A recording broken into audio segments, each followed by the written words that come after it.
og stort tillykke til Stark Racing. Det er fantastisk flot, det der. Ja, og ikke mindst Dennis Lind lidt. Nej, men altså Kasper Elgaard. Sådan, Nielsen. Og en træer til Frederik Borg. Flot.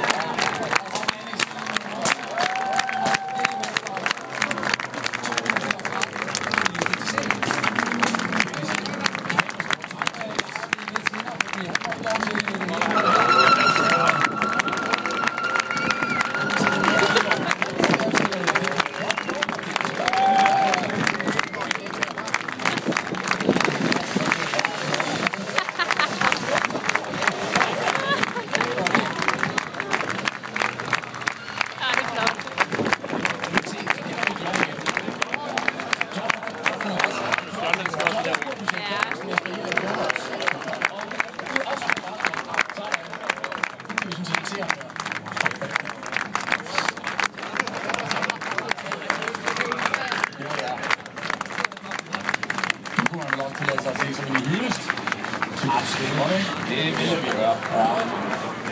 De har haft et godt mesterskab. De har kæmpet til det sidste om det. Og det er jo lidt det interessante på, det er netop de her interne fights, der ligger. Det er pissefedt at se det spil. Ja, det er helt sikkert. Og også en kæmpe Kasper Elgaard. Det tør jeg godt sige. Team Stark Racing fik endelig deres sejr. Jeg synes, jeg kan se, at de gerne pære lidt over i alle sammen. Det er helt bundet. Jeg tror aldrig, jeg har set Stark Racing løbe så stærkt. Og de gør det alle sammen. Ja, de ser glade med hele vejen.